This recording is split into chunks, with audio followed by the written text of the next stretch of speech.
Hello students, कैसे हैं।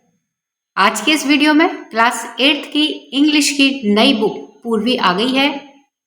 तो इसकी unit 1 wit and wisdom. Unit 1 में 3 चैप्टर हैं और तीनों ही चैप्टर विट एंड विजडम से रिलेटेड है। इनकी तीनों चैप्टर में आपको विट एंड विजडम से ही संबंधित आपको स्टोरी देखने को मिलेगी। तो इस यूनिट 1 में जो फर्स्ट चैप्टर है, the wheat that one hearts, वह बुद्धिमानी जिसने दिलों को जीत लिया। तो आज की इस वीडियो में हम let us do these activities before we read, इस चैप्टर का पूरा हिंदी में फुल एक्सप्लेनेशन और साथ में ही लेट अस डिस्कस देखने वाले हैं। तो आइए चलिए स्टूडेंट्स, वीडियो को शुरू करते हैं। Let us do these activities before we read, हमारे पढ़ने से पहले कुछ एक्टिविटीज दी गई हैं, इन्हें करते हैं। फर्स्ट है select qualities of a person, एक पर्सन की क्वालिटीज को सेलेक्ट करिए। हु यूजेज विट, जो कि विट यानी कि बुद्धिमानी को यूज करता है, from the box given below, जो बॉक्स में नीचे वर्ड्स दिए गए हैं उन्हें वह यूज करता है। इस तरह से हमें एक पर्सन की क्वालिटीज को सेलेक्ट करना है। तो यहाँ पर देखिए पर्सन की क्वालिटीज दी गई हैं। वाइज, वाइज यानी बुद्धिमान। तो क्या एक पर्सन अगर बुद्धिमान है तो वह अपनी विट को, अपनी बुद्धिमानी को यूज करता है? तो यस, वाइज पर्सन हमेशा अपनी बुद्धिमानी को यूज करता है, विट को यूज करता है। सीरियस, सीरियस यानी गंभीर। तो अगर कोई पर्सन गंभीर है, सीरियस है, तो क्या वह अपनी विट को यूज करता है? तो इसमें देखिए दोनों ही चीजें हो सकती हैं कि एक हंसने मजाक करने वाला पर्सन भी अपनी विट को यूज कर सकता है। तो अगर आपको स्टूडेंट लगता है कि yes, serious person can also use their wit, तो हम इसमें आंसर इसको सर्कल कर सकते हो आप। और अगर आपको लगता है कि इसमें जो क्वालिटी है सीरियस वाली, ये कोई मैटर नहीं करती है, ये जरूरी नहीं है कि सीरियस पर्सन करेगा, एक हंसने वाला पर्सन भी कर सकता है, तो इसमें आपको जो भी ठीक लगे आप इसको सर्कल कर भी सकते हैं और नहीं भी कर सकते हैं। नेक्स्ट है क्लेवर। तो क्लेवर का मीनिंग होता है चतुर, चालाक या फिर धूर्त। तो अब यदि हम कहें कि क्लेवर का मीनिंग है चतुर, चतुर यानी इंटेलिजेंट, तो इंटेलिजेंट अगर कोई पर्सन है तो वह अपनी विट का यूज करता है, तो इसलिए हम क्लेवर को यहाँ पर सर्कल कर देते हैं। पावरफुल, पावरफुल यानी कि शक्ति से संपन्न होना, शक्तिशाली होना। तो देखिए अगर कोई पर्सन पावरफुल है तो जरूरी नहीं है कि वो बुद्धिमान भी हो, अपनी विट का यूज करता हो। कमजोर व्यक्ति भी बुद्धिमान हो सकता है, तो इसलिए इसमें पावरफुल को हम सर्कल नहीं करेंगे। ह्यूमरस, ह्यूमरस का होता है जिसमें हास्य का भाव होता है, ऐसा कोई पर्सन जिसमें कि हास्य का भाव हो, हंसने की क्वालिटी हो। तो हास्य का भाव में भी ये है कि वो अपनी बुद्धिमानी से बहुत समय को, स्थान को देख करके अगर हंसता है, अपने हास्य भाव का उपयोग करता है, तो वह अपने विट का यूज कर रहा है, तब हम इसको सर्कल कर सकते हैं। और यदि वह अपनी बुद्धिमानी का, अपनी विट का यूज ना करके यहाँ वहां कहीं भी अगर अपने हास्य भाव का प्रदर्शन करता है, तो हम इसको हटा भी सकते हैं। तो ये डिपेंड करता है पर्सन टू पर्सन कि किस तरह से वो अपनी विट का यूज करके अपने ह्यूमरस का यूज करता है। नेक्स्ट है स्टबर्न। स्टबर्न का मतलब होता है अपने निर्णय में बिल्कुल अड़िग रहना, इनकी जो कोई भी फैसला लिया उसके ऊपर डटे रहना। तो जो बुद्धिमान लोग होते हैं वो पूरी तरह से अपनी बुद्धि का उपयोग करके ही फैसले लेते हैं, तो इसलिए हम स्टबर्न को सर्कल कर सकते हैं। करेजियस, साहसी होना, यानी कि यदि कोई पर्सन करेजियस है तो वह विट का यूज करता है, अपनी बुद्धिमानी का यूज करता है, तो इसमें हम इसको सर्कल कर सकते हैं कि यस ऐसा होता है। ऑब्जर्वेंट, वह ऑब्जर्वेंट होता है। ऑब्जर्वेंट का मतलब होता है कि अपने चारों तरफ जो कुछ भी घटित होता है उसका ऑब्जर्वेशन करना। तो जो ऑब्जर्वेंट पर्सन होता है वह विटी भी होता है, अपनी बुद्धिमानी का यूज करता है। चार्मिंग, चार्मिंग का मतलब होता है अट्रैक्टिव या आकर्षक होना। तो देखिए यदि कोई पर्सन चार्मिंग है तो कोई जरूरी नहीं है कि वह विटी भी हो, अपनी बुद्धिमानी का भी यूज करता हो, क्योंकि कम चार्मिंग, कम अट्रैक्टिव पर्सन भी विटी हो सकता है, तो इसलिए हम इसको सर्कल नहीं करेंगे, इसे सेलेक्ट नहीं करेंगे। नेक्स्ट है क्रिएटिव। क्रिएटिव का मतलब है रचनात्मक होना, कुछ अपने आप से कुछ क्रिएटिव करना। तो जो क्रिएटिव पर्सन होते हैं वो विटी भी होते हैं, क्योंकि वो अपने क्रिएटिविटी से, अपने उससे बुद्धिमानी का यूज करते हैं, तो इसलिए हम क्रिएटिव को सेलेक्ट करेंगे। नेक्स्ट है पंक्चुअल। पंक्चुअल होना यानी कि टाइम बाउंड होना। तो निश्चित रूप से जो बुद्धिमान लोग होते हैं वो अपना टाइम वेस्ट नहीं करते हैं, वो पंक्चुअल होते हैं। कॉन्फिडेंट, कॉन्फिडेंट होना, आत्मविश्वासी होना। तो यस, जो कॉन्फिडेंट पर्सन होते हैं वो बुद्धिमानी से अपना बुद्धिमानी को यूज करते हैं, अपनी विटी जो उनके अंदर क्वालिटी होती है उसका यूज करते हैं। एनर्जेटिक, ऊर्जा से भरपूर, यस, ऐसे पर्सन जो एनर्जेटिक होते हैं वो ज्यादातर बुद्धिमान भी होते हैं, अपनी बुद्धिमानी का यूज करते हैं। Now discuss reason for your choice of qualities. अब आपको डिस्कस करना है कि आपने जो ये क्वालिटी चुनी है उनके क्या पीछे रीजन क्या है। तो देखिए, जब भी हमने एक एक क्वालिटी को चुना है, हर किसी के पीछे हमने रीजन बताया है कि उस क्वालिटी को चुनने के पीछे रीजन क्या है। सेकेंड है वर्क इन पेयर्स, ग्रुप में काम करिए एंड आंसर द रिडल्स, और जो रिडल्स दी गई हैं, पहेलियां दी गई हैं, उनके आंसर दीजिए दैट आर गिवन बिलो, जो नीचे दी गई हैं। Share the answers with your classmates and teacher, और अपने आंसर को क्लासमेट के साथ में और टीचर्स के साथ में शेयर करिए। तो देखिए रिडल है कि I can be a friend, मैं फ्रेंड हो सकता हूँ, और ए फो, या फिर मैं दुश्मन हो सकता हूँ, depending on how you use me. ये डिपेंड करता है कि किस तरह से आप मुझे यूज करते हैं, कि आप मुझे फ्रेंड के जैसे यूज करते हैं या फिर आप मुझे फो यानी दुश्मन के जैसे यूज करते हैं। I can bring both Joy और पेन, मैं आपको जॉय भी ला सकता हूँ और पेन यानी कि दर्द भी दे सकता हूँ। वॉट एम आई, मैं कौन हूँ, मैं क्या हूँ। तो आपको इसका आंसर करना है। तब तक आप सोचिए, हम नेक्स्ट रिडल को पढ़ते हैं।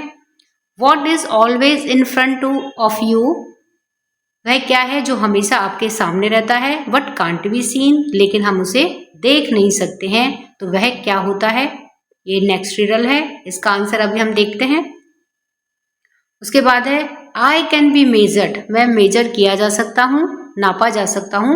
But I can not be touched, लेकिन मैं टच नहीं किया जा सकता, यानी कि हम उसे छू नहीं सकते।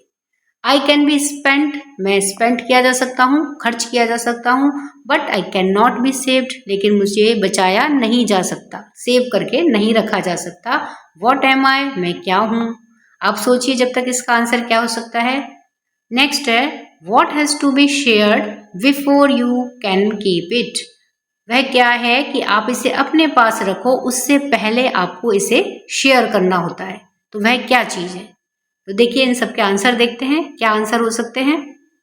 तो देखिए इन रिडल्स का क्या आंसर है, टाइम। तो ये क्या कह रहा है, टाइम, कि मैं फ्रेंड भी हो सकता हूँ, मैं फो भी हो सकता हूँ। ये डिपेंड करता है कि आप मुझे किस तरह से यूज कर सकते हैं। मैं आपके लिए जॉय भी ला सकता हूँ और पेन भी ला सकता हूँ। तो बताइए मैं कौन हूँ, मैं टाइम हूँ।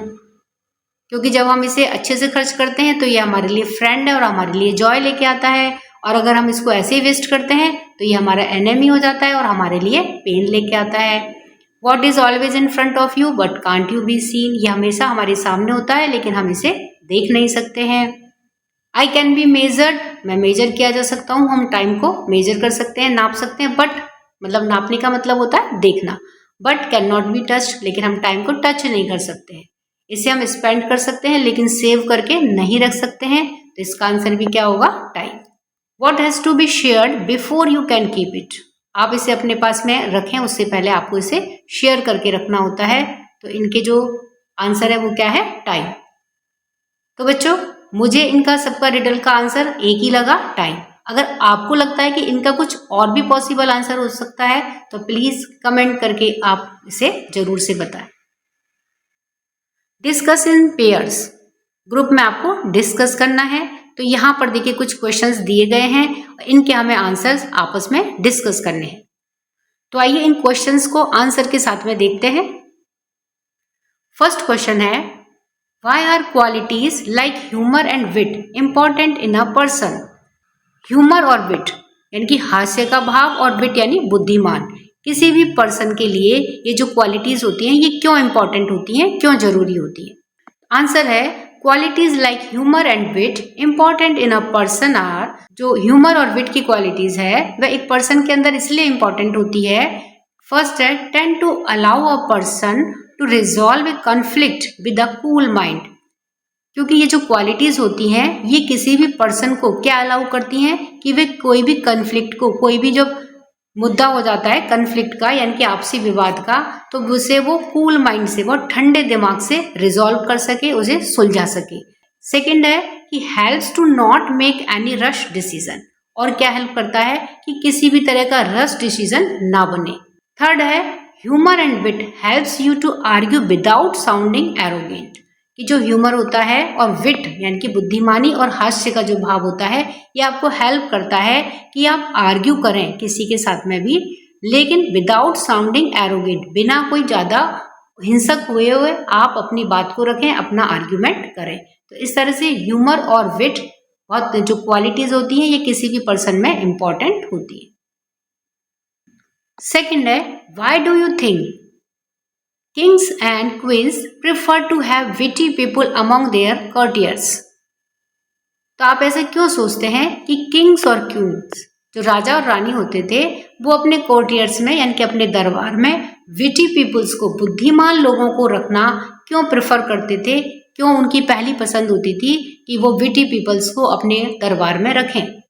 आंसर है, kings and queens prefer to have witty people among their courtiers. तो किंग और क्वींस अपने कोर्टियर में विटी पीपल्स को रखना इसलिए प्रेफर करते थे, फर्स्ट है to help resolve disputes in a way accepted by many.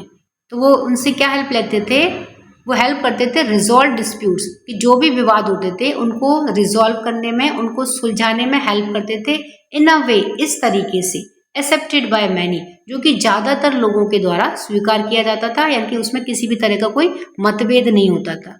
Next है, दे वुड सर्व जस्टिस, तो वो जस्टिस के लिए, न्याय के लिए सेवा करते थे, in to the one in the right without being biased, बिना कुछ बायस्ड हुए, बायस्ड का मतलब होता है किसी एक साइड में ज़्यादा बोलना, तो इस तरह के हुए बिना वो जो सही होता था उसके लिए वो न्याय करते थे। नेक्स्ट रीजन था कि they would give important lesson to the court through their wit and humour, वे एक कोर्ट को एक इम्पॉर्टेंट लेसन देते थे, एक अच्छी सीख देते थे अपने विट, अपनी बुद्धिमानी और ह्यूमर के थ्रू, वे लोगों में या अपने कोर्ट में एक अच्छा सा लेसन देते थे, सीख देते थे। इसलिए किंग्स और क्वींस जो थे वो विटी पीपल को अपने कोर्टयार्ड में, अपने दरबार में रखते थे। Question third, if you were asked to solve a disagreement between two people, यदि आपको दो लोगों के बीच में कोई डिसएग्रीमेंट है, कोई मतभेद है और उसे सॉल्व करने के लिए पूछा जाए, what approach would you take, तो आप कौन सा तरीका अपनाएंगे? आंसर है, if there was a disagreement between two people, यदि दो लोगों के बीच में कोई मतभेद है तो हम कौन कौन से तरीका अपना सकते हैं? I would first calmly try to find out what really happened, तो सबसे पहले मैं क्या कोशिश करूंगा कि उन दोनों के बीच में क्या हुआ है उसे मैं कामली, बहुत शांत तरीके से सुनूंगा। Next, I would make sure to listen the story of both sides, और मैं क्या करूंगा कि दोनों ही जो पक्ष हैं उनके बीच में क्या स्टोरी है, क्या उनके बीच में घटित हुआ है, तो उसे मैं पहले अच्छी तरह से सुनूंगा। Next, I would take opinion of other people too, और इस डिसएग्रीमेंट के लिए मैं और भी जो आसपास लोग उनके हैं उस घटना के वक्त, उनकी राय भी जानूंगा कि वास्तव में एक्चुअल में क्या घटित हुआ था। नेक्स्ट है, I would ask them to take it out among themselves too, और इसके और क्या कर सकते हैं कि मैं उन दोनों से खुद से भी कहूंगा कि क्या वे इस डिस्प्यूट को खुद से भी सुलझा सकते हैं, यानी कि कोई इतना बड़ा मैटर नहीं है, कोई इतना बड़ा इशू नहीं है, तो क्या वो दोनों इस मैटर को खुद से भी सुलझा सकते हैं, तो इसके लिए भी मैं उन दोनों से पूछूंगा। Question number 4, have you ever been in a situation, आप कभी इस तरह की सिचुएशन में हुए हो, where a small misunderstanding led to a big problem, जहां पर कि एक छोटी सी ना समझे की वजह से एक बड़ी प्रॉब्लम क्रिएट हो गई, हाउ वॉज इट रिजॉल्व, और ये किस तरह से सॉल्व की गई थी ये आपको बताना है। तो आंसर है, recently I had a misunderstanding between me and my friend, तो अभी हाल ही में मेरे में यानी कि मुझ में और मेरे फ्रेंड के बीच में एक मिसअंडरस्टैंडिंग हो गई, एक नासमझ हो गई। The misunderstanding took place due to a small mistake done by my other friend, और ये मिसअंडरस्टैंडिंग किस लिए हुई, क्योंकि हमारे बीच में जो एक और अदर फ्रेंड था उसकी वजह से, उसकी छोटी सी गलती की वजह से हमारे बीच में मिसअंडरस्टैंडिंग हो गई। We weren't talking since 15 days, और हमने 15 दिनों तक बात नहीं की, फॉर द सेम रीजन, एक ही कारण था, तो क्योंकि वो फ्रेंड भी क्या समझ रहा था कि ये गलती मैंने की है और मैं भी यही समझ रहा था, तो इस छोटी सी मिसअंडरस्टैंडिंग की वजह से हमने 15 डेज तक बात नहीं की। My friend thought I was busy, और जबकि मेरा फ्रेंड क्या सोच रहा था कि मैं बिजी हूँ इसलिए बात नहीं कर रहा। But I was actually angry, लेकिन मैं तो वास्तव में नाराज था with him and this resulted in breaking of friendship, और इसकी वजह से क्या हुआ कि हमारी जो फ्रेंडशिप थी वो ब्रेक हो गई, टूट गई। आई फेल्ट सैड, मुझे बहुत दुख महसूस हुआ। I decided to resolve this matter, मैंने ये डिसाइड करा कि मैं इस मैटर को सॉल्व कर लूंगा, इस प्रॉब्लम को सॉल्व कर लूंगा। As how much time would this quarrel, क्योंकि इस लड़ाई को बहुत ज़्यादा टाइम हो गया था। And matter could be continued, और इस मैटर को कितना कंटिन्यू किया जा सकता था, तो इसलिए मैंने क्या सोचा कि मैं इस मैटर को सॉल्व कर लूंगा। I talk with my friend about this, तो इसलिए मैंने क्या करा, अपने फ्रेंड से इस मैटर के बारे में बात करी।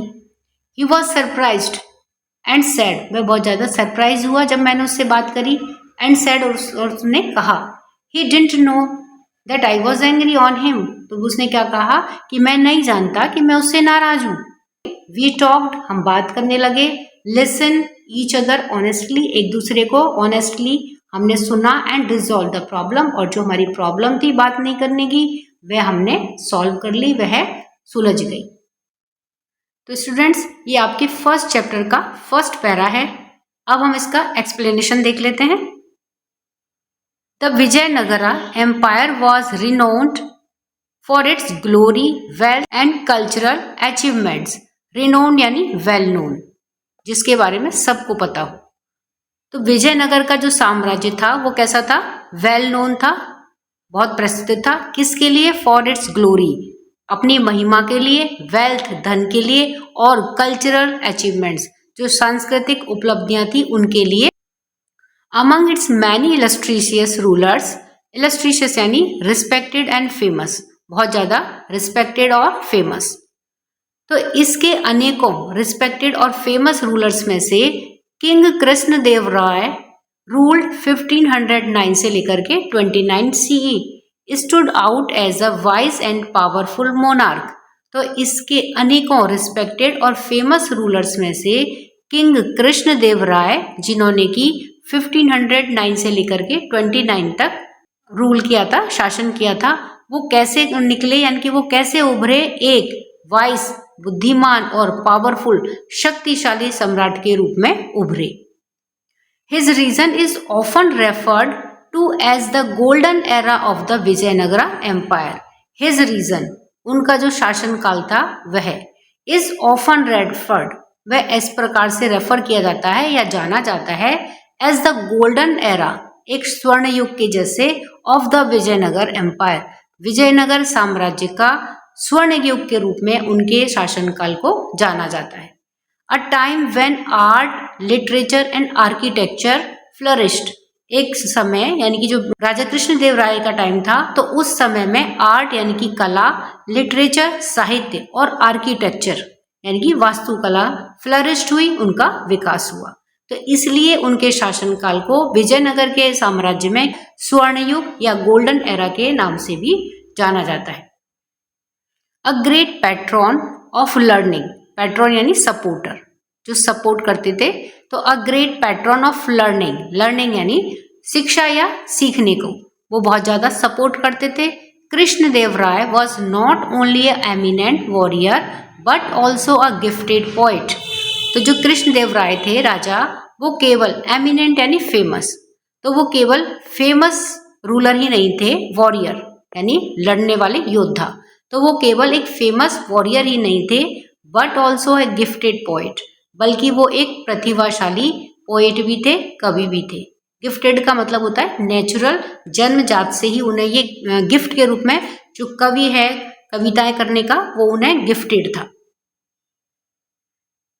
His works such as the epic Amukta-Malyada and the Sanskrit drama Jambati Parinayam are acclaimed even today. His works यानी कि उनकी रचनाएं, जैसे कि महाकाव्य है अमुक्ता माल्यादा, और संस्कृत का ड्रामा, संस्कृत का नाटक है Jambati परिणयम, are acclaimed even today, वे आज भी प्रशंसनीय हैं। यानी कि इनकी जो दो रचनाएं हैं, दो काव्य हैं, अमुक्ता माल्यद और एक नाटक है संस्कृत का जाम्बती परिणयम, ये आज भी प्रशंसनीय है। तो इससे पता चलता है कि वो कितने बड़े कवि थे। ये अब आपका नेक्स्ट पैराग्राफ है। आइए अब इसका एक्सप्लेनेशन देखते हैं। Tenali Ramakrishna in particular was known for his quick wit and humor. Tenali Ramakrishna particularly विशेष रूप से was known जाना जाता था for his quick wit अपनी त्वरित बुद्धिमत्ता के लिए and humor और हास्य भाव के लिए, earning him a special place in the king's court as both a poet and a witty advisor.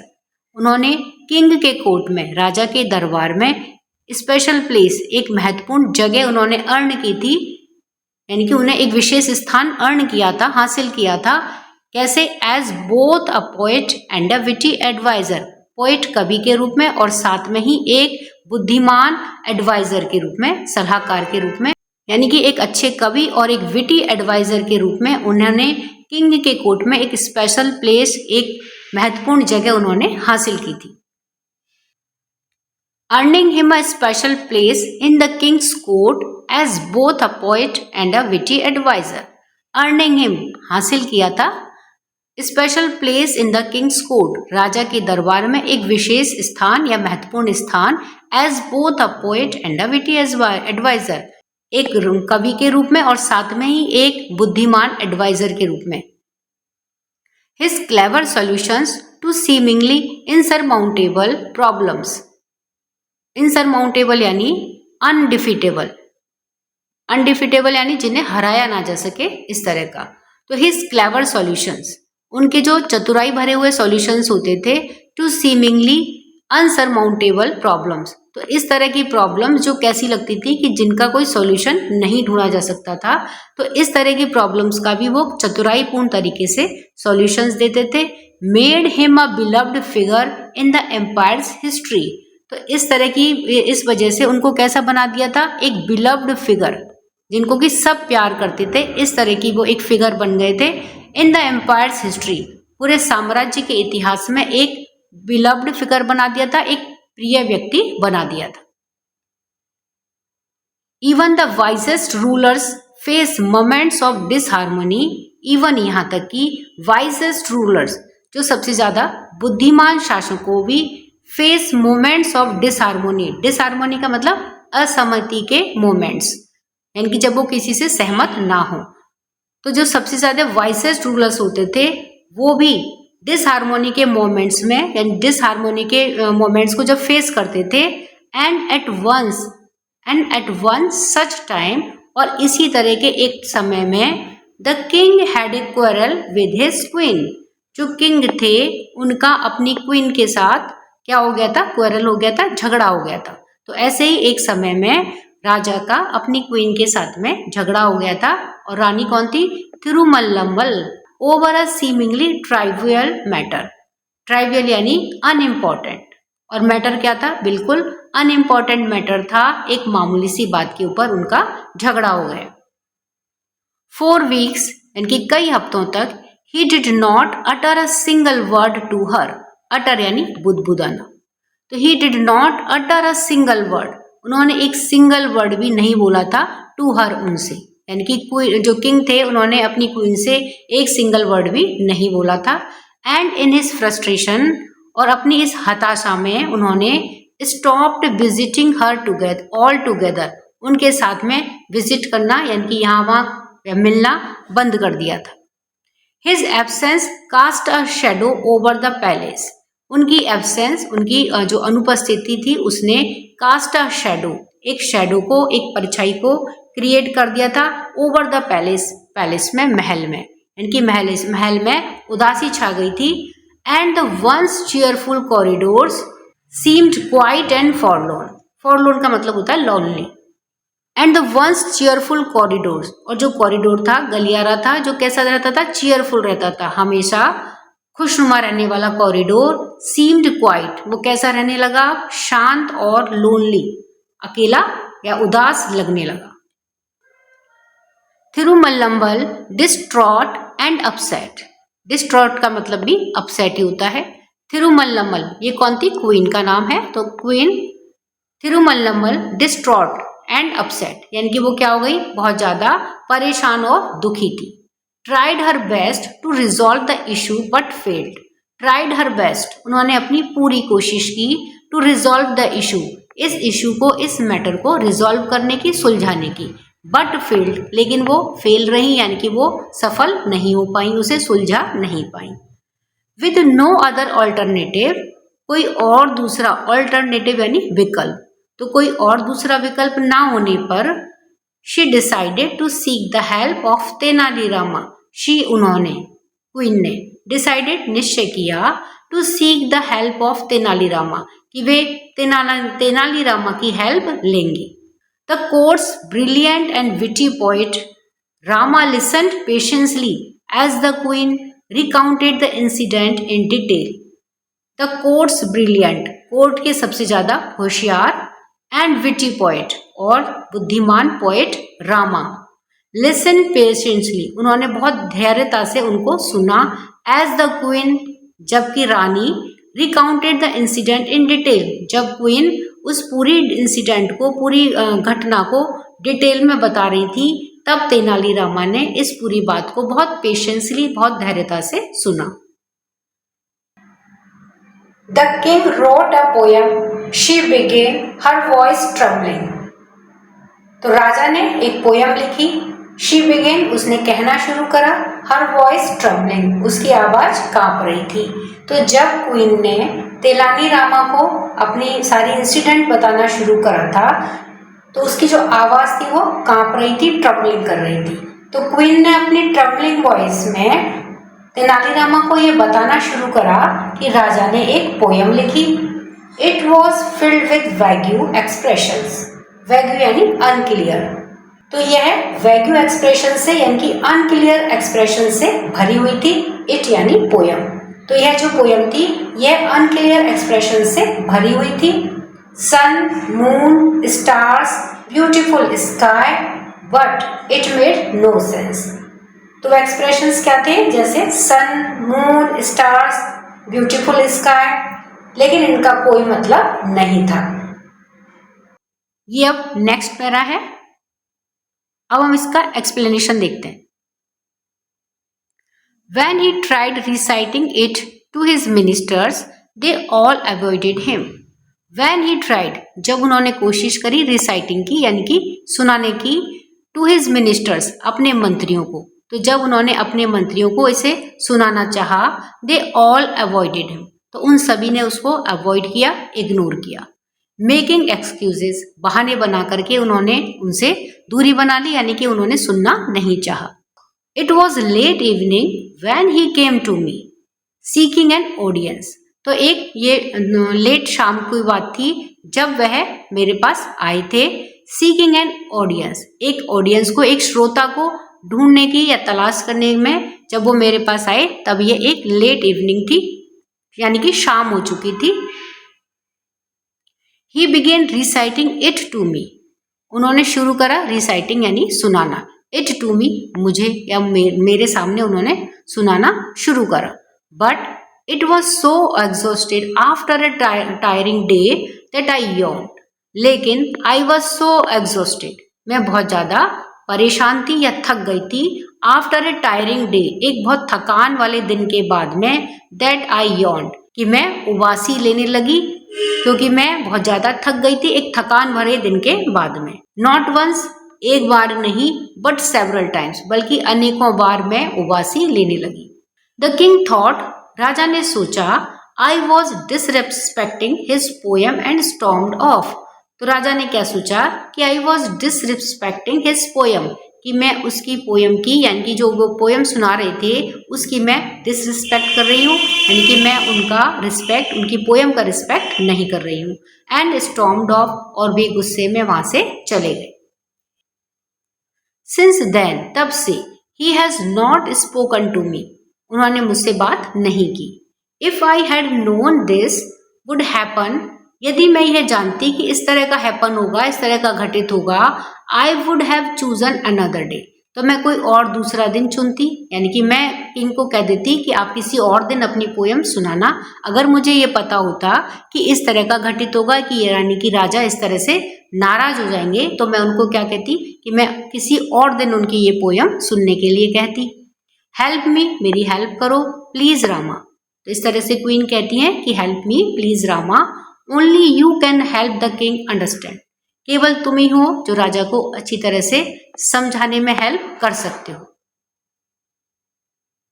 Rama nodded thoughtfully, Rama ने थॉटफुली यानी कि सोच समझ करके नोडेड अपने सिर को हिला दिया। इफ यू लाइक, यदि आप चाहें तो, I will try my best to resolve this matter, तो मैं अपना सबसे अच्छा प्रयास यानी कि मैं अपनी पूरी कोशिश करूंगा टू रिजॉल्व दिस मैटर, इस मैटर को, इस मामले को सुलझाने में मैं अपनी पूरी कोशिश करूंगा अगर आप चाहें तो।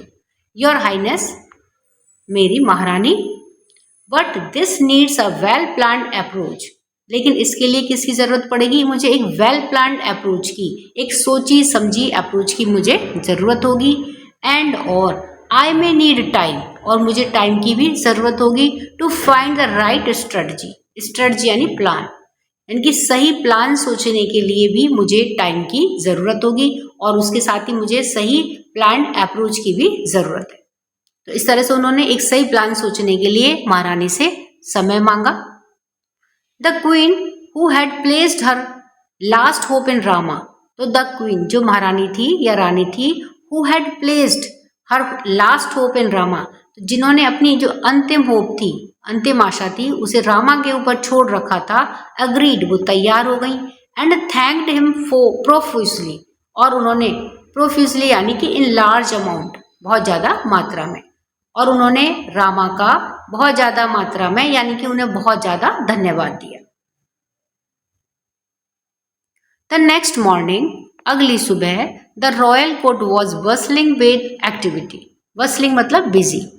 तो जो रॉयल कोर्ट था, जो शाही दरबार था, वह कैसा था, बसलिंग, बहुत बिजी था, चहल पहल भरा हुआ था। Ministers, scholars and courtiers filled the court room, ministers मंत्री, स्कॉलर्स विद्वान, एंड कोर्टियर्स और जो दरबारी थे वो फिल्ड द कोर्ट रूम, वो दरबार में भरे हुए थे, यानी कि सभी लोग दरबार में बैठे हुए थे।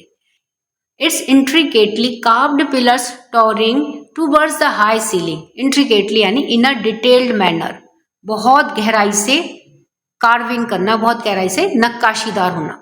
तो इसके जो कार्व्ड पिलर्स थे जिनमें बहुत गहराई से नक्काशी की हुई थी, तो वो पिलर्स कहां तक जा रहे थे, ऊपर छत की ओर उठे हुए थे। Rays of sunlight streamed through the open windows, rays of sunlight, और जो सनलाइट की रेज थी, किरणें थी, streamed through the open window, वो खुली हुई खिड़कियों से किरणें जो थी वो आ रही थी। Illuminating the floor adorned with exquisite rugs, despite the lively chatter, attention hung in the air. Illuminating the floor adorned with exquisite rugs, एक्सक्यूसाइट यानी फाइन एंड अट्रैक्टिव, बहुत ज्यादा सुंदर और आकर्षक होना। तो जो फर्श थी वो इल्यूमिनेट हो रही थी, चमक रही थी, किससे, अडॉर्न्ड विद एक्सक्यूसाइट, बहुत ही ज्यादा शानदार रग्स से, कालीनों से सजी हुई फर्श जो थी वह इल्यूमिनेट कर रही थी, रोशन हो रही थी। Despite the lively chatter, attention hung in the air. Despite the lively chatter, lively chatter का मतलब होता है जीवंत बातचीत। जीवंत बातचीत का मतलब है कि जब वहां पर वो सारे लोग मौजूद थे और वो आपस में बातचीत कर रहे थे तो वह क्या हुई, लिवली चैटर। तो ये सब लिवली चैटर होने के बावजूद भी, सब लोगों के वहां पर आपस में बातचीत करने के बावजूद भी, attention hung in the air, वहां हवा में एक तनाव छाया हुआ था। The king sat on his ornate throne, ornate का मतलब डेकोरेटिव, सजा हुआ। तो जो किंग थे वो किसके ऊपर बैठ गए थे, अपने सजावट वाले सजे हुए सिंहासन पर बैठे थे। हिज एक्सप्रेशन स्टर्न, उनके जो एक्सप्रेशन थे वो कैसे थे, स्टर्न थे, सख्त थे। His sharp eyes scanning the room, उनकी जो तीखी आंखें थी, तेज आंखें थी, वो क्या कर रही थी, रूम को स्कैन कर रही थी, यानी कि पूरे रूम का वो अवलोकन कर रहे थे। It was evident that the unresolved quarrel still gnawed at him. Gnawed का मतलब bothered, परेशान करना। तो यह स्पष्ट था कि उनका जो अनरिजॉल्व मैटर था वह उन्हें अभी भी परेशान कर रहा था। यह अब उससे आगे का पैरा है। अब आइए इसका एक्सप्लेनेशन देखते हैं। The court discussion was centred on improving paddy cultivation in the empire. और जो कोर्ट में डिस्कशन हो रहा था, चर्चा चल रही थी, वो किस बात के ऊपर सेंटर्ड थी, किस बात के ऊपर केंद्रित थी? On improving paddy cultivation. Paddy यानी होता है धान, तो धान की खेती को किस तरह से इम्प्रूव किया जाए, इस बात के ऊपर एम्पायर में यानी कि साम्राज्य में धान की खेती को किस तरह से और इम्प्रूव किया जाए, इस बात के ऊपर डिस्कशन कोर्ट में चल रहा था। वन बाय वन, एक एक करके the ministers rose to present their ideas. तो एक एक करके जो मिनिस्टर्स थे, मंत्री थे, वो खड़े हो रहे थे अपने आइडियाज को प्रेजेंट करने के लिए, यानी कि उनके पास क्या आइडिया है यह बताने के लिए एक एक करके मंत्री खड़े हो रहे थे। सम सजेस्टेड एक्सपेंडिंग इरिगेशन नेटवर्क्स। तो कुछ जो मिनिस्टर्स थे उन्होंने क्या सजेस्ट किया कि इरिगेशन नेटवर्क जो है जिससे हम सिंचाई करते हैं, तो उस नेटवर्क को एक्सपेंड किया जाए, उसको और ज्यादा फैलाया जाए। While others advocated for better manure. जबकि जो दूसरे और मिनिस्टर्स थे वो किसकी वकालत कर रहे थे कि बेटर मैन्योर और अच्छा खाद उसमें डाला जाए, उसकी उन्होंने वकालत की। एमिड दीज सजेशंस, और इन सारे सजेशंस के बीच में Tenalirama stood quietly at the edge of the court. तो जब ये सारे सजेशंस दे रहे थे मिनिस्टर्स, तो उन्हीं सबके बीच में जो तेनालीरामा थे वो क्या कर रहे थे? स्टूड क्वाइटली, वो चुपचाप से खड़े हुए थे at the edge of the court, court के एक किनारे पर, एक कोने में वो चुपचाप से खड़े हुए थे। Observing everyone with an amused smile, और वो हर किसी को ऑब्जर्व कर रहे थे। कैसे कर रहे थे? अपनी अम्यूज्ड स्माइल के साथ में, एक मनोरंजक स्माइल के साथ में वे सभी को ऑब्जर्व कर रहे थे। फाइनली, और अंत में, the king called upon Rama, और अंत में किंग ने रामा को बुलाया। The chatter in the court died down as all eyes turn to him. और जो कोर्ट में अभी तक बातचीत हो रही थी वो सब क्या हुआ? बंद हो गई। डाइड डाउन, बंद हो गई। एज, क्योंकि all eyes turn to him, जो सारी आइज थी, सारी निगाहें थी, वो उनकी ओर टर्न हो गई, मुड़ गई। कि अब देखते हैं राजा तेनालीरामा को क्या कहते हैं। Rama approached the throne. Rama कहाँ पहुंचे? सिंहासन के करीब पहुंचे। Carrying a plate full of paddy seeds, और वो अपने साथ में क्या ले गए थे? प्लेट फुल, एक प्लेट भर करके पैडी सीड्स, धान के बीजों से भरी हुई वो एक प्लेट लेकर के थ्रोन के पास में पहुंच गए। Bowing low he began, bowing low यानी कि झुक करके अभिवादन करते हुए, ही बिगेन उन्होंने शुरू किया या कहा। योर मैजेस्टी, मेरे महाराजा, I bring you our revolutionary types of paddy seeds. तो मेरे महाराज, आई ब्रिंग मैं लेकर के आया हूँ, यू आपके लिए, a revolutionary type of paddy seeds, paddy seeds यानी धान के बीज, और रिवॉल्यूशनरी यानी कि क्रांतिकारी, जो क्रांति ला दें, इस तरह के मैं आपके लिए धान के बीज लेकर के आया हूं। तो the yield will be 3 times greater than the current result. तो तेनालीरामा क्या कह रहे हैं कि यदि इन सीड्स को सोन किया जाएगा, बोया जाएगा, तो जो यील्ड होगी, जो मात्रा होगी या जो हार्वेस्ट होगी, फसल होगी, विल बी 3 times ग्रेटर, तो वो 3 गुना ज्यादा होगी देन द करंट रिजल्ट, अभी जो रिजल्ट आ रहे हैं, यानी कि अभी जो फसल हो रही है उससे 3 गुना ज्यादा फसल होगी। अब murmur swept through the room, murmur यानी बड़बड़ाहट, तो एक बड़बड़ाहट स्वेप्ट थ्रू द रूम, पूरे रूम में, पूरे कोर्टयार्ड में गूंज गई। One of the courtiers known for his sarcasm, sarcasm का मतलब मौकरी, यानी कि व्यंग भाव में किसी से कुछ कहना, किसी का एक तरह से मजाक उड़ाना। तो वन ऑफ द कोर्टियर्स, एक उन दरबारियों में से एक दरबारी, नॉन फॉर हिज सरकाज्म, जो अपनी सरकाज्म के लिए जाना जाता था, यानी कि अपने हास्य व्यंग के लिए जाना जाता था, whispered just loud enough to be heard, whispered वो बुदबुदाया, just loud enough to be heard, इतना तेजी से कि उसे सुना जा सकता है, इतना तेजी से वह विस्पर्ड करा, इतनी तेजी से वह बुदबुदाया। I wonder if these are magic seeds, तो उसने क्या कहा कि मुझे बहुत आश्चर्य है कि ये जो सीड्स हैं वो कैसे हैं? मैजिक सीड्स हैं, जादुई सीड्स हैं। नेक्स्ट आगे, he'll claim they grow without water, और उसने क्या कहा कि आगे यह क्लेम करेगा, दावा करेगा कि दे ग्रो विदाउट वाटर, कि ये जो सीड्स हैं ये बिना पानी के, विदाउट वाटर के भी ग्रो हो सकते हैं। अनदर मटर्ड, दूसरे ने बड़बड़ाते हुए कहा, perhaps he found them on the moon, शायद ही फाउंड इसने पाया है इनको कहाँ पर, ऑन द मून, चंद्रमा पर, तो शायद इसने इन्हें ये चंद्रमा पर पाया है। Snickers rippled through the court, snickers यानी suppressed, rippled through the court, तो कोट में एक हंसी की लहर दौड़ गई। The king frowned unimpressed, frowned यानी बोहें सिकोड़ना, यानी कि जब किसी बात से सहमत ना हो, डिसएग्रीड हो। अनइम्प्रेस्ड बिना प्रभावित हुए राजा ने अपनी बोहें सिकोड़ी। दैट साउंड्स एब्सर्ड, और यह कैसा लगता है, बेतुका लगता है। ही मटर्ड, उसने बुदबुदाया। Such cultivation would need special soil, इस तरह की कल्टीवेशन के लिए, इस तरह की खेती के लिए किसकी जरूरत होती है, स्पेशल सॉइल, बहुत विशेष प्रकार की सॉइल की जरूरत होती है। मैन्योर, खाद की जरूरत होती है। And paste and insect repellent, और कीड़े को मारने के लिए और उन्हें दूर रखने की दवाओं की जरूरत होगी। इफ, यदि, बाई चांस, संयोग से, something were to go wrong, यदि कुछ गलत हो गया या कुछ गलत हो जाता है, आर फार्मर्स वुड सफर, तो हमारे जो फार्मर्स हैं, जो किसान हैं, उनको नुकसान होगा। रामा स्माइल्ड, रामा मुस्कुराए। अनफेज्ड, नॉट वरीड, यानी कि बेफिक्र थे, वो चिंतित नहीं थे, तो उन्होंने स्माइल किया, मुस्कुराए। दैट मे बी ट्रू, यह सही हो सकता है, योर मैजेस्टी, मेरे महाराज, but the real issue lies not with the seeds themselves but with the person who sows them, तो उन्होंने क्या कहा कि मेरे महाराज ये सही भी हो सकता है, लेकिन जो रियल इशू है वह क्या है, lies not with the seed themselves, ये केवल सीड्स का ही इशू नहीं है, यानी कि सीड्स किस तरह से बोए जा रहे हैं, ये केवल उनका ही इशू नहीं है, but with the person who sows them, बल्कि ये इशू और किसका है, उस पर्सन का भी है जो उन्हें बोता है। ये अब नेक्स्ट पैराग्राफ है, अब इसका एक्सप्लेनेशन देखते हैं।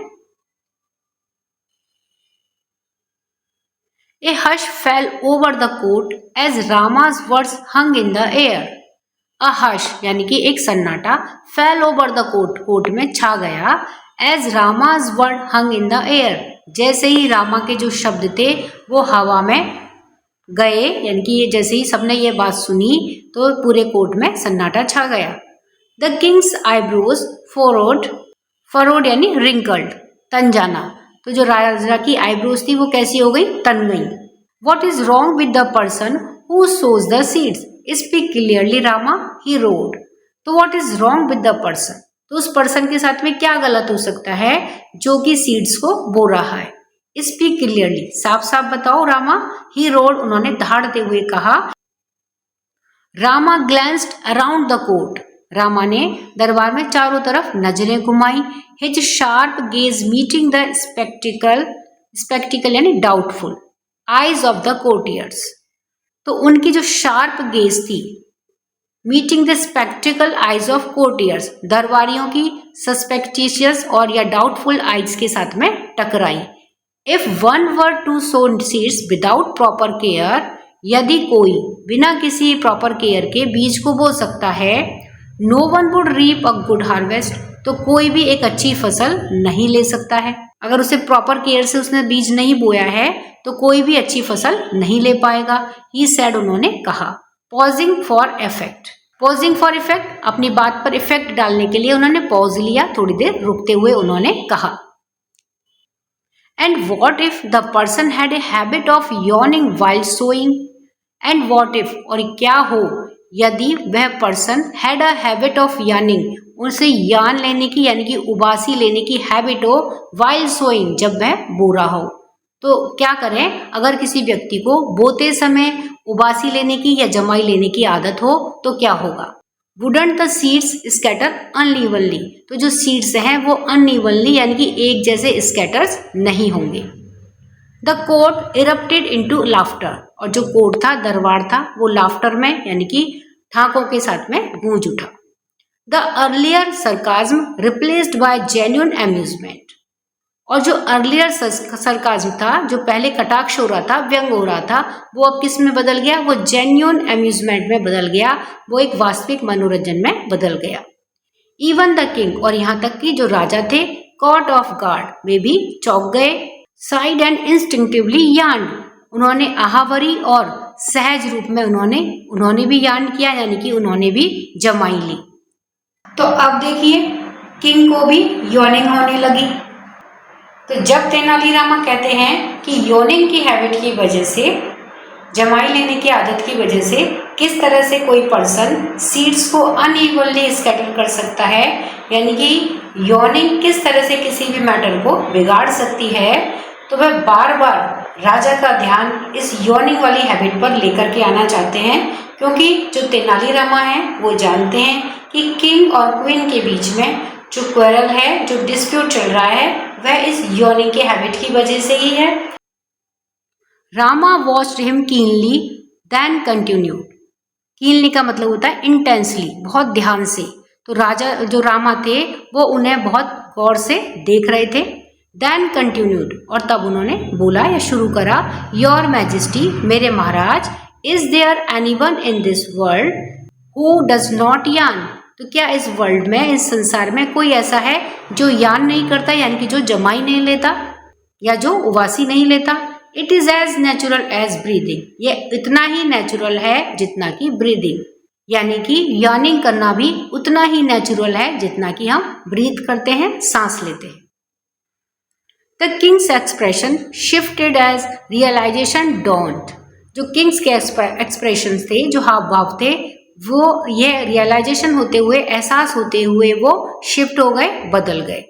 His mind raced back to the quarrel with the queen. उनका जो माइंड था वह कहाँ चला गया?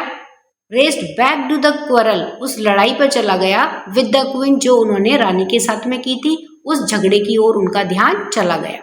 He remembered scolding her harshly for yarning while he recited his poem. तो उन्होंने क्या ध्यान करा, उन्हें क्या याद आया कि उन्होंने उनको स्कोल्ड करा था, बहुत बुरी तरह से डांटा था, हार्शली, बुरी तरह से उनको स्कोल्ड किया था, डांटा था, फॉर यार्निंग, उबासी लेने के लिए, जमाई लेने के लिए। While he recited his poem, जब वे अपनी पोयम सुना रहे थे तो उन्हें यह बात रिमेम्बर्ड हो गई थी, उन्हें यह बात याद आ गई थी। He realized how unfair he had been. He realized, उन्होंने महसूस किया कि how unfair he had been, कि उन्होंने कितना ज्यादा अन्याय किया था, यह उन्हें रियलाइज्ड हो गया था। If I had known that yawning was not a sign of disrespect, यदि मुझे यह पता होता कि जो yawning है, उबासी लेना है या जमाई लेना है, was not a sign of disrespect, यह disrespect का साइन नहीं है, I wouldn't have taken her gesture so personally. Gesture यानी a movement of a hand or the head to express an idea or a meaning. तो अपने हाथों को या सिर को इस तरह से हिलाना कि जैसे हम किसी को एक्सप्रेस कर रहे हों, उसके आइडिया के लिए हाँ या ना कह रहे हो, तो ये होता है जेस्चर। तो I wouldn't have taken her gesture so personally, तो मैं उनके जो जेस्चर था, उनके जो हाव भाव थे, उसको मैं इतना ज्यादा पर्सनली नहीं लेता। ही थॉट, उन्होंने सोचा। रिग्रेट फीलिंग हिज हार्ट, और उनका जो हार्ट था वो किससे भर गया? पछतावे से भर गया। ये अब इस चैप्टर का लास्ट पैराग्राफ है। हम इसका एक्सप्लेनेशन देखते हैं और साथ में ही हम लेट अस डिस्कस भी देखेंगे। दैट इवनिंग, उस शाम को, the king approached the queen with a softened expression. तो उस शाम को जो किंग थे वो क्वीन के पास में गए, विद अ सॉफ्टेंड एक्सप्रेशन, बहुत नरम भाव से रानी के पास में गए। थिरुमल्लम्बल, जो रानी थी, उनसे क्या कहा? थिरुमल्लम्बल, ही बिगेन, उन्होंने शुरू करा, हिज वॉइस जेंटल, उनकी जो आवाज थी वो बहुत नरम थी, तो उन्होंने अपनी नरम आवाज के साथ में कहना शुरू करा कि Thirumallambal, I have been foolish, मैं मूर्ख था या मैंने मूर्खता की। I see now that I overreacted, अब मैं देखता हूं कि मैंने ओवर रिएक्टेड किया था, यानी कि मैंने बहुत ज्यादा रिएक्शन दे दिया था, बहुत ज्यादा प्रतिक्रिया दे दी थी। I let my pride blind me, मेरे प्राइड ने, मेरे घमंड ने मुझे अंधा कर दिया था। आई एम सो सॉरी, मैं बहुत ज्यादा दुखी हूं। The queen who had longed for this moment, और जो क्वीन थी जो कि इस मोमेंट के लिए वो चाह रही थी कि ये मोमेंट आए, परेशान हो रही थी इस पल के लिए, स्माइल्ड एंड रिप्लाइड, वो स्माइल, मुस्कुराई और बोली, इफ यू लाइक, यदि तुम चाहते हो, we can leave this squirrel behind us, तो हम इस स्क्विरल को, इस झगड़े को पीछे छोड़ सकते हैं अगर आप चाहते हैं तो। I would very much like to listen to your poem, और मैं आपकी जो ये पोयम है इसको सुनना पसंद करूंगी।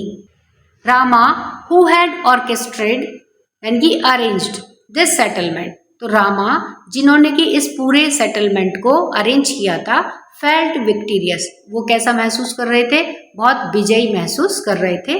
The king and the queen later presented him with valuable gifts for his service, और जो किंग और क्वीन थे उन्होंने बाद में presented him with valuable gifts, बहुत बहुमूल्य गिफ्ट्स दिए, फॉर हिज सर्विस, उसकी सेवा के लिए उसको कई सारे वैल्यूएबल गिफ्ट्स प्रेजेंट किए। The royal couples bond was restored, और जो रॉयल कपल था, जो शाही जोड़ा था, उनका बॉन्ड फिर से रिस्टोर्ड हो गया, फिर से वो बंधन में बंध गए। And the palace brimmed once again with joy and laughter, brimmed यानी ओवरफ्लोड, और जो पैलेस था, महल था, वो एक बार फिर से जॉय यानी कि खुशियों से, एंड लाफ्टर यानी हंसी से भर गया। तो इस तरह से जो तेनालीरामा थे, उन्होंने अपनी विट का, अपनी बुद्धिमत्ता का यूज करते हुए किस तरह से किंग और जो क्वीन थी उनके बीच का जो झगड़ा था उसे अपनी बुद्धिमत्ता से किस तरह से सुलझाया था। तो आइए चलिए लेट अस डिस्कस देखते हैं। फर्स्ट है rectify the following false statement from the text, text में से जो फॉल्स स्टेटमेंट है उन्हें सही करके लिखिए। फर्स्ट है the queen insulted the king, queen ने किंग की इंसल्ट की by speaking against the quality of his poem, उसकी पोयम की क्वालिटीज के विरोध में बोल करके रानी ने राजा की इंसल्ट की। अब देखिए ये क्या है, फॉल्स स्टेटमेंट है और हमें इसको सही करना है। नेक्स्ट है Tenalirama immediately went to the king, Tenalirama तुरंत से ही राजा के पास में गए and convinced him to talk to the queen, और उन्होंने तुरंत से रानी से बातचीत करने के लिए कन्विंस किया, उनको कहा।